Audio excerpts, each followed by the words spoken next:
Bangladesh premier লিগের BPL যেটাকে আমরা বলে থাকি সেটার বেশ কয়েকটা আসর পেরিয়ে গেছে।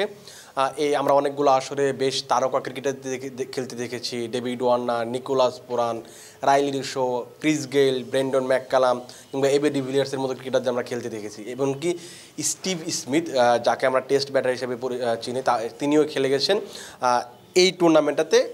যে যখন তিনি সুযোগ পেয়েছিলেন, আপনার যদি এমন একটা সুযোগ থাকতো যে আপনি আপনার দলে বেন স্টোকসকে খেলানোর সুযোগ পাচ্ছেন, বিপিএল আপনি বেন স্টোকসকে দেখার সুযোগ পাচ্ছেন, জনি বেয়ারস্টোকে দেখার সুযোগ পাচ্ছেন, আমার মনে হয় যে বাংলাদেশের বেশিরভাগ সমর্থকরা সেই সুযোগটা লুফেই নিতে চাইতো। এবং মালিকানায় যারা থাকবে, বিপিএলে যারা মালিকানায় আছেন, তারা হয়তো এই সুযোগটা লুফে নিতে চাইতো। সেই সুযোগটা বাংলাদেশের সামনে হয়তো তৈরি হতে পারতো, কিন্তু আপাতত সেই সুযোগটা এখন আর তৈরি হচ্ছে না।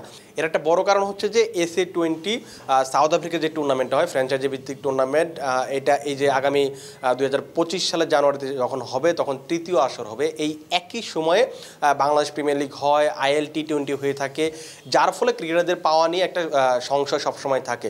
যেহেতু বিপিএলের টাইমে SA-20 হয়, ওইখানে যেহেতু আইপিএলের বেশ কয়েকটি মালিকানা আছে, আইপিএলের বেশ কয়েকটি মধ্যে সবগুলো আইপিএলের মালিকানা আছে, তারা কি করছে, এই বিপিএলের এই জায়গাটা বন্ধ করে দিয়েছে। কীরকম বন্ধ করে দিয়েছে যে ওই সময়টাতে 2025 সালে যখন জানুয়ারিতে যখন খেলবে, ইংল্যান্ডের খেলা আছে ভারতের বিপক্ষে, তখন তারা হচ্ছে সংক্ষিপ্ত ফরম্যাটে খেলবে, ওয়ানডে খেলবে, T20 খেলবে। ওই সময়টা টেস্ট ক্রিকেটার যারা থাকবেন তাদের বেশিরভাগই অ্যাভেলেবেল থাকবেন বা ফ্রি থাকবেন ফ্র্যাঞ্চাইজি ক্রিকেট খেলার জন্য। আপনি যদি কাউকে নিতে চান, চাইলে অবশ্যই নিতে পারবেন। এইরকম একটা সুযোগ তৈরি হতে পারতো বা হতো বিপিএলের জন্য, কিন্তু সেটা এখন নিতে পারতেছে না। কারণ হচ্ছে যে এই দলগুলো বেশ কয়েকজন ক্রিকেটারকে ইতিমধ্যেই সাইন করে ফেলেছে, যার সবশেষ এডিশনটা হচ্ছে বেন স্টোকস। বেন স্টোকসকে MI কেপটাউন, যারা মুম্বাই ইন্ডিয়ান্স চিনে থাকেন, MI এমিরেটসকে চিনে থাকেন, MI নিউ ইয়র্ককে চিনে থাকেন, তারা জানবেন যে ওইখানে একটা দল আছে MI কেপটাউন, যারা মুম্বাই ইন্ডিয়ান্সের আন্ডারে দল সাজায়। তাকে প্রি সাইনিংয়ে আগে দলে নিয়েছে।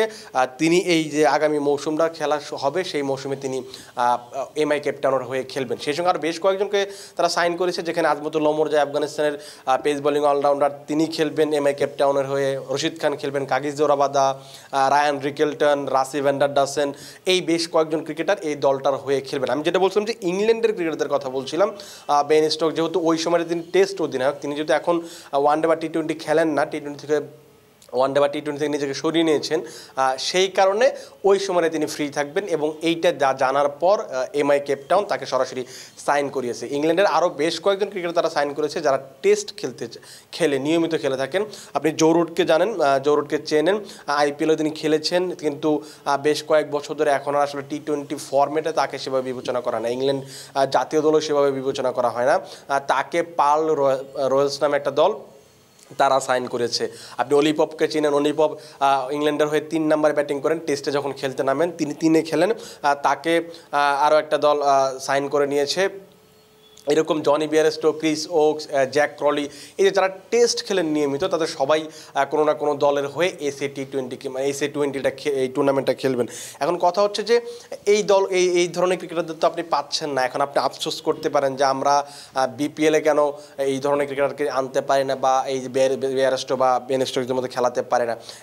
এখন যেটা বড় প্রশ্ন, সেটা হচ্ছে যে আপনি বেন স্টোকস কিংবা বেয়ারস্টোকে খেলানোর কথা আপনি আরও পরে চিন্তা করুন। তার আগে চিন্তা করেন যে আগামী যে মৌসুমটা আছে, জানুয়ারিতে বিপিএল হওয়ার কথা, সেই বিপিএলটা হবে কিনা। এখন এরকম একটা প্রশ্ন কেন উঠছে যে বিপিএল হবে কি হবে না, এই আশঙ্কাটা কেন তৈরি হচ্ছে, এটা আপনি নিশ্চিতভাবেই জানবেন যে বেশ কয়েকদিনে, গত 1-2 সপ্তাহে রাজনৈতিক একটা প্রেক্ষাপট চেঞ্জ হয়ে গেছে। তারপর থেকে কিন্তু যারা বোর্ডের দায়িত্বে ছিলেন, বিপিএল গভর্নিং কাউন্সিলের দায়িত্বে ছিলেন, তাদের বেশিরভাগই রাজনৈতিক সংশ্লিষ্টতা থাকার কারণে এখন গা ঢাকা দিয়ে আছেন। বেশ কয়েকজন মানে বিসিবির পরিচালককে অফিস করতে দেখা যায় না, যারা কিনা কোথায় আছেন কেউ জানে না। এরকম প্রায় 8 থেকে 10 জন পরিচালক আছেন, যারা কিনা গা ঢাকা দিয়ে আছেন, অনেকটা বলা যায় যে পালিয়ে বেড়াচ্ছেন, এরকম একটা ব্যাপার। যেখানে সবচেয়ে বড় নামটা হচ্ছে নাজমুল হাসান পাপন, তার সঙ্গে আরও বেশ কয়েকজন আছেন, ইসমাইল আদার মল্লিক, শেখ সোহেল, এরকম আরও বেশ কয়েকজনের নাম আছে। এখন জিনিস হচ্ছে বিপিএল নিয়ে শঙ্কা কেন তৈরি হচ্ছে।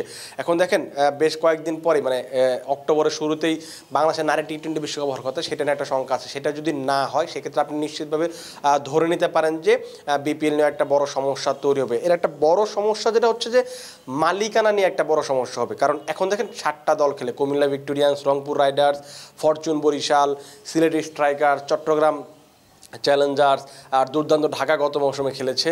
এই যে দলগুলো খেলছে, যারা মালিকানায় ছিল তারা দেশের বেশিরভাগই বড় বড় ব্যবসায়িক প্রতিষ্ঠান ছিল, যাদের সাথে কিনা রাজনৈতিক অনেকেরই সংশ্লিষ্টতা ছিল। এখন অনেকেই দেশে আছেন কি নেই সেটা আসলে বলা কঠিন, কারণ কারোরই আসলে এই সত্যিকার অর্থে তথ্যটা খুঁজে পাওয়া কঠিন। যেমন আপনি একটা উদাহরণ হিসেবে দিতে পারি যে আপনি কুমিল্লা ভিক্টোরিয়ান্সের মালিকানায় ছিল নাফিসা কামাল, যার বাবা হাওয়া মোস্তফা কামাল সাবেক অর্থমন্ত্রী ছিলেন। তার আগে তিনি বিসিবির সভাপতির দায়িত্বে ছিলেন। তিনি এখন দেশের বাইরে আছেন, যতটুকু জানা গেছে যে তার পুরো পরিবার নিয়ে তিনি দেশের বাইরে আছেন।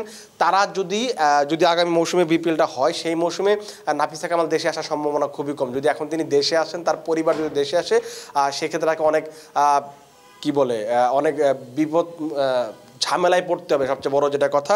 এর ফলে আপনি ধরে নিতে পারেন যে আগামী মৌসুমে কুমিল্লা ভিক্টোরিয়ান্সের মালিকানায় থাকছে না নাফিসা কামাল। এরকম আরও বেশ কয়েকটা দল, চট্টগ্রাম চ্যালেঞ্জার্স যেমন ধরুন, বেশ কিছুদিন ধরে আমরা শুনে আসছিলাম যে চট্টগ্রাম চ্যালেঞ্জার্স দলটা তারা বিক্রি করে দিতে চায়, তাদের মালিকানায় থাকতে চায় না, নতুন একটা মালিকানায় দিতে চায়। এখন এই যে দেশের পরিস্থিতি, অর্থনৈতিক যে পরিস্থিতি, এই মন্দাতে এখন নতুন করে কেউ দল কিনতে আগ্রহী হবে কিনা সেটা একটা বড় প্রশ্ন। আবার এমন না যে হবে না, এরকম সম্ভাবনা একেবারে দেওয়া যাচ্ছে না বা একবার সরাসরি বলে দেওয়া যাচ্ছে না, কারণ একটা সম্ভাবনা তো তৈরি হতেই পারে। এখন যদি যেভাবে আলোচনা গড়াচ্ছে যে নাজমুল হাসান পাপন যদি পদত্যাগ করেন বা অন্যান্য অনেক কর্মকর্তা যদি পদত্যাগ করেন, সেক্ষেত্রে হয়তো অন্তর্বর্তীকালীন একটা কমিটি বা বিসিবি পরিচালনা পর্ষদ একটা তৈরি হতে পারে। এই যে অ্যাডহক কমিটি যদি তৈরি হয়ে যায়, সেক্ষেত্রে তাদের একটা বড় চ্যালেঞ্জ থাকবে যত দ্রুত সম্ভব এই যে মালিকানাগুলো আছে মালিকানা পরিবর্তন করা, বা যারা থাকতেছে তারা তো অবশ্যই থাকবে, যে দলগুলোতে মালিকানা থাকবে না বা থাকতে চায় না সেই মালিকানাগুলোতে নতুন মালিক ধরে নিয়ে আসার পর আপনি যত তাড়াতাড়ি সম্ভব আপনাকে ড্রাফট করতে হবে, একটা রূপরেখা তৈরি করতে হবে, আপনি কীভাবে করবেন, কবে নাগাদ করবেন, এই সবগুলো যদি এত দ্রুত সম্ভব করা মানে দ্রুত যদি করা যায়, সেক্ষেত্রে হয়তো বিপিএল মাঠে করা বা মাঠে দেখা যেতে পারে। খালেদ মাহমুদ সুজন গতকাল বলেছিলেন যে যেহেতু সব কিছুই খুব ভালোভাবে চলছে, গাড়ি ঘোড়া চলছে বা মানুষ চলাফেরা করছে, সব কিছু আস্তে আস্তে স্বাভাবিক হচ্ছে, সেক্ষেত্রে বিপিএল না হওয়ার কোনো কারণ নেই। কিন্তু আমরা আসলে এরকমটা বিশ্বাস করতে চাই। বিপিএল এমন একটা টুর্নামেন্ট, এর হয়তো অনেক সমালোচনা আছে, অনেক বেশি কথা হয়, অনেক নেগেটিভ ব্যাপার আছে, কিন্তু যখনই জানুয়ারি ফেব্রুয়ারি সময়টা আসে, বাংলাদেশের মানুষ এটা প্রত্যেকটা এলাকার মানুষ বা প্রত্যেকটা জায়গার মানুষ যারা ক্রিকেট নিয়ে থাকতে পছন্দ করেন, তারা কিন্তু এটা নিয়ে পড়ে থাকেন এবং একটা আনন্দের মতো বা একটা উৎসবের মতো একটা পরিস্থিতি তৈরি হয়। এরকম এই সামনে বছর 2025 সালের জানুয়ারিতেও এরকম আরও একটা আসর অনুষ্ঠিত হবে, আমরা সেই প্রত্যাশা রাখছি। সেই প্রত্যাশা রেখেই আমরা আজকের মতো শেষ করছি। আপনারা ভালো থাকবেন, সুস্থ থাকবেন এবং ক্রিকফ্রেঞ্জির সাথে থাকবেন।